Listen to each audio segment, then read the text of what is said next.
ಪ್ರಿಯ ವೀಕ್ಷಕರೇ, welcome to target Kannada news. ನಾನು ನಿಮ್ಮ ನವೀನ್ ಮರಳವಾಡಿ. ಇದು ಅಪರಾಧ ಜಗತ್ತಿನ ಸುದ್ದಿ. ಹನೂರು ಎನ್ಕೌಂಟರ್ ಪ್ರಕರಣವನ್ನು ಸರ್ಕಾರ ಸಿಐಡಿ ತನಿಖೆಗೆ ನೀಡಿ ಆದೇಶ ನೀಡಿದ್ದು, ತನಿಖೆ ಕೂಡ ಚುರುಕುಗೊಂಡಿದೆ. ಕಾವೇರಿ ವನ್ಯಧಾಮದಲ್ಲಿ ನಡೆದ ಎನ್ಕೌಂಟರ್ ಪ್ರಕರಣ ಕೋಲಾಹಲವನ್ನೇ ಎಬ್ಬಿಸಿದೆ. ಶೂಟೌಟ್ ಬಳಿಕ ಅರಣ್ಯ ಭಾಗಗಳಲ್ಲಿ ಪ್ರತೀಕಾರದ ಕಿಚ್ಚು ಹೊತ್ತಿ ಉರಿದಿದ್ದು, ಕಿಡಿಗೇಡಿಗಳು ಹಲವೆಡೆ ಕಳ್ಳಬೇಟೆ ತಡೆ ಶಿಬಿರಗಳನ್ನು ಧ್ವಂಸ ಮಾಡಿದ್ದಾರೆ. ಹನೂರು ಎನ್ಕೌಂಟರ್ ನಡೆದ ಕೆಲ ದಿನಗಳ ಬಳಿಕ ಕಳ್ಳಬೇಟೆ ತಡೆ ಶಿಬಿರಗಳನ್ನು ಜಿಲೆಟಿನ್ ಬಳಸಿ ಸ್ಫೋಟ ಮಾಡಲಾಯಿತು. ಅರಣ್ಯ ಇಲಾಖೆ ವಿರುದ್ಧ ಜನರನ್ನು ಎತ್ತಿ ಕಟ್ಟುವ ಕೆಲಸ ನಡೆಯುತ್ತಿದೆ ಎನ್ನುವ ಅನುಮಾನವಿದ್ದು, ಇದರ ಹಿಂದೆ ತಮಿಳುನಾಡಿನ ಕೆಲವು ತೀವ್ರಗಾಮಿ ಸಂಘಟನೆಗಳ ಕೈವಾಡದ ಸಂಖ್ಯೆ ಕೂಡ ವ್ಯಕ್ತವಾಗಿದೆ. ಎಲ್ಟಿಟಿಇ ಟೈಗರ್ ಪ್ರಭಾಕರನ್ ಹಾಗೂ ಕಾಡುಗಳ್ಳ ವೀರಪ್ಪನ್ ಆರಾಧಕರು ಅರಣ್ಯ ಭಾಗಗಳಲ್ಲಿ ಇರುವ ಜನರಿಗೆ ಇದಕ್ಕೆಲ್ಲ ಪ್ರಚೋದನೆ ನೀಡಿರುವ ಶಂಕೆ ವ್ಯಕ್ತವಾಗಿದೆ. ಧರ್ಮ, ಭಾಷೆ ಹೆಸರಲ್ಲಿ ಎತ್ತಿ ಕಟ್ಟುವ ಕೆಲಸ ಮಾಡಿರುವ ಬಗ್ಗೆ ಗುಪ್ತಚರ ಇಲಾಖೆಯಿಂದ ಮಾಹಿತಿ ಬಂದಿದೆ. ಟೈಗರ್ ಹೆಸರಿನ ಸಂಘಟನೆಯಿಂದ ಮಾರ್ಟಳ್ಳಿ, ಸದನಪಾಳ್ಯ ಭಾಗದಲ್ಲಿ ವ್ಯಾಪ್ತಿಯ ಪ್ರಚೋದನೆ ಕಾರ್ಯ ನಡೆದಿದೆ ಎನ್ನುವ ಆರೋಪವಿದೆ.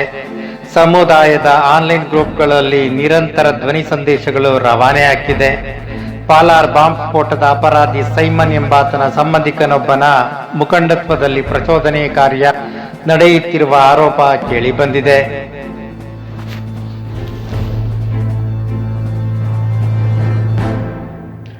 ವೀರಪ್ಪನ್ ಸಮಾಧಿಗೆ ಆಗಾಗ್ಗೆ ಭೇಟಿ ನೀಡಿ ಆರಾಧಿಸುವ ತಂಡದವರು ಕೂಡ ವನ್ಯಜೀವಿ ಅಕ್ರಮ ಜಾಲದೊಂದಿಗೆ ಗಲಭೆಯಲ್ಲಿ ಪಾಲ್ಗೊಂಡಿರುವವರನ್ನು ಸಂಪರ್ಕ ಮಾಡಿರುವ ಅನುಮಾನ ಕೂಡ ವ್ಯಕ್ತವಾಗಿದೆ.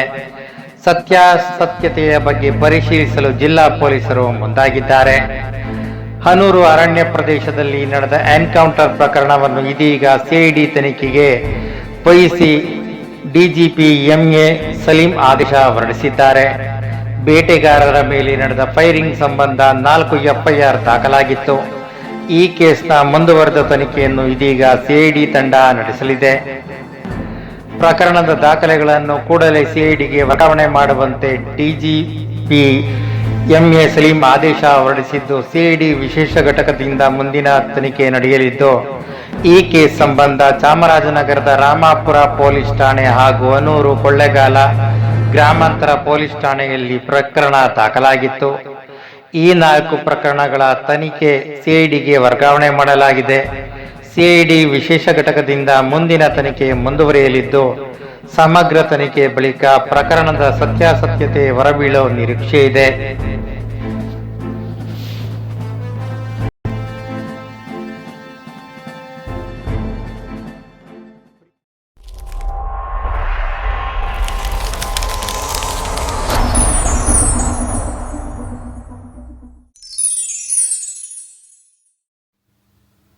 ಪ್ರಿಯ ವೀಕ್ಷಕರೇ, welcome to target Kannada news. ನಾನು ನಿಮ್ಮ ನವೀನ್ ಮರಳವಾಡಿ. ಇದು ಅಪರಾಧ ಜಗತ್ತಿನ ರೋಚಕ ಕಥಾನಕ. ಚಾಮರಾಜನಗರ ಜಿಲ್ಲೆಯ ಹನೂರು ಕಾಡಿನಲ್ಲಿ ನಡೆದ ಬೇಟೆಗಾರರ ಎನ್ಕೌಂಟರ್ ಪ್ರಕರಣ ಇದೀಗ ದೊಡ್ಡ ತಿರುವು ಪಡೆದುಕೊಂಡಿದ್ದು, ಚಾಮರಾಜನಗರದಲ್ಲಿ ಸಕ್ರಿಯವಾಗಿದ್ದ ಅಂತಾರಾಷ್ಟ್ರೀಯ ಚಿಪ್ಪುಹಂದಿ ಕಳ್ಳ ಸಾಕಾಣೆ ಜಾಲ ಬಯಲಾಗಿದೆ.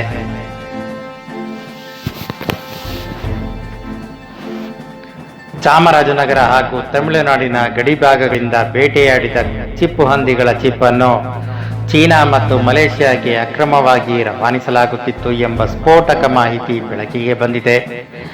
ಈ ಅಂತಾರಾಷ್ಟ್ರೀಯ ಜಾಲದ ಮುಖ್ಯ ರೂವಾರಿ ಮುನಿಯಾಂಡಿ ಎಂಬಾತನಾಗಿದ್ದು, ಈತ ಬೃಹತ್ ಕಾಡುಗಳ್ಳರ ನೆಟ್ವರ್ಕ್ ಹುಟ್ಟುಹಾಕಿದ್ದ.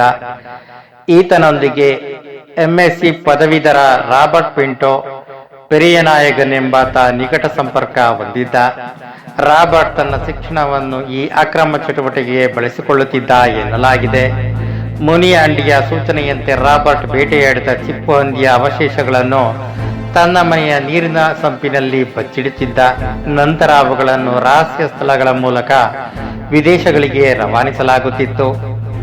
ರಾಬರ್ಟ್ ಪಿಂಟೋ ವಿರುದ್ಧ 2017ರಲ್ಲಿ ತಮಿಳುನಾಡಿನ ಸತ್ಯಮಂಗಲ ಹುಲಿ ಸಂರಕ್ಷಿತ ಪ್ರದೇಶದಲ್ಲಿ ಪ್ರಕರಣ ದಾಖಲಾಗಿತ್ತು. ಎನ್ಕೌಂಟರ್ ನಡೆದ ತಕ್ಷಣ ಅನೂರು ಪೊಲೀಸ್ ಠಾಣೆ ಎದುರು ನಡೆದ ಸಾರ್ವಜನಿಕ ಪ್ರತಿಭಟನೆಯಲ್ಲಿ ಈತ ಮುಂಚೂಣಿಯಲ್ಲಿದ್ದು ಪ್ರಕರಣದ ಹಾದಿ ತಪ್ಪಿಸಲು ಯತ್ನಿಸಿದ್ದ ಎಂಬುದು ತನಿಖೆಯಲ್ಲಿ ತಿಳಿದು ಬಂದಿದೆ. ಚೀನಾ ಸೇರಿದಂತೆ ಪೂರ್ವ ಏಷ್ಯಾ ದೇಶಗಳಲ್ಲಿ ಚಿಪ್ಪು ಹಂದಿಯ ಚಿಪ್ಪಿಗೆ ಸಾಂಪ್ರದಾಯಿಕ ಔಷಧ ತಯಾರಿಕೆಯಲ್ಲಿ ಭಾರಿ ಬೇಡಿಕೆ ಇದೆ.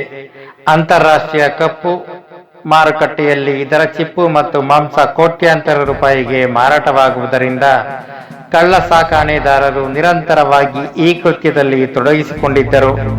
ಇದೀಗ ತನಿಖೆ ತೀವ್ರಗೊಂಡಿದ್ದು ನೆಟ್ವರ್ಕ್ನಲ್ಲಿದ್ದ ಇನ್ನಷ್ಟು ಆರೋಪಿಗಳ ಸುಳಿವು ಸಿಗುವ ಸಾಧ್ಯತೆ ಇದೆ.